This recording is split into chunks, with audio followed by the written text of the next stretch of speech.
Et on se retrouve donc pour cette revue de presse de l'économie.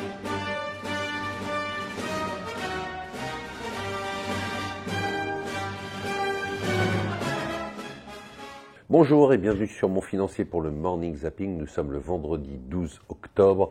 Avant que j'oublie, ce soir, c'est votre argent spécial marché, spécial chute des marchés. On va essayer d'analyser les raisons de la chute, essayer de comprendre pourquoi elle s'est produite maintenant, et puis surtout essayer d'entrevoir ce qui va se passer à partir de maintenant, parce que c'est quand même la grande question. Donc hier, les marchés ont continué à chuter assez violemment. Les marchés américains ont perdu 2%, le CAC quasiment 2% aussi. Trump, bien évidemment, est intervenu. Alors, la chute des marchés, pour lui, ça n'a rien à voir avec ce qu'il est en train de faire avec la Chine, la guerre commerciale notamment, mais tout serait de la faute de la Fed, locaux pour lui, la Fed, c'est-à-dire qu'elle marche sur la tête, il ne comprend pas ce qu'elle fait, il ne comprend pas pourquoi elle monte les taux d'intérêt. Il oublie simplement que si la Fed monte les taux d'intérêt, c'est parce qu'il a relancé l'économie de façon tellement forte. On est à un taux de chômage qui est record, et donc une hausse des salaires, et donc une hausse de l'inflation, et donc la nécessité de remonter les taux d'intérêt. Ça, c'est quelque chose qu'il n'arrive pas à comprendre, mais c'est un peu normal.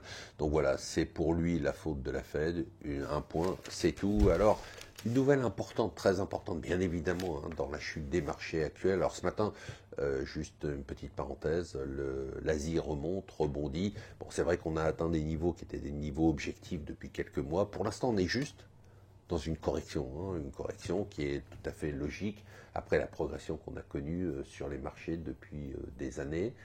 Progression quasiment ininterrompue sur les marchés américains. On saura dans les jours qui viennent si on est simplement dans une correction et que finalement on va repartir tranquillement, ou si on est dans un renversement de tendance. Nous, ce qu'on continue à vous dire, c'est que tout dépendra de l'évolution des taux d'intérêt. C'est-à-dire que si le chômage continue à baisser, si les salaires montent, si l'inflation dérape, bien évidemment les taux d'intérêt vont monter. Si les taux d'intérêt vont monter, les marchés vont baisser, c'est à peu près certain. Ça on le saura dans les semaines qui viennent. L'autre nouvelle importante, alors on en parle peu parce qu'on est focalisé sur les marchés en ce moment, c'est évidemment ce qui se passe autour du Brexit. Theresa May a convoqué tous ses ministres les plus proches hier pour leur annoncer qu'elle était très très proche d'un deal. Alors un deal qui serait vraiment un deal à faire hurler les eurosceptiques, puisque la Grande-Bretagne, pour régler le problème irlandais, se maintiendrait dans l'union douanière européenne, avec toutes les contraintes que ça impose, ce qui est totalement aberrant par rapport à un deal de Brexit.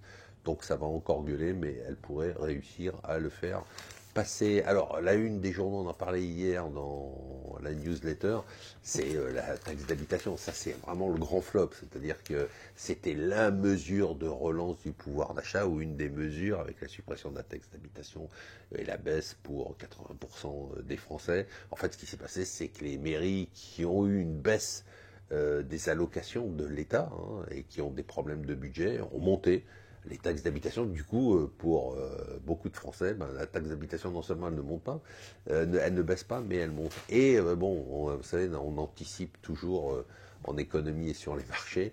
Alors les économistes, c'est pas la chute des marchés qui l'intéresse, c'est de savoir quand viendra la prochaine récession, parce que pour The Economist, il y aura une prochaine récession, et à quel point elle sera brutale. Voilà, si vous avez envie de vous déprimer ce week-end, vous pouvez lire ce journal. N'oubliez pas, ce soir, ça ne va pas vous déprimer, ça va vous intéresser.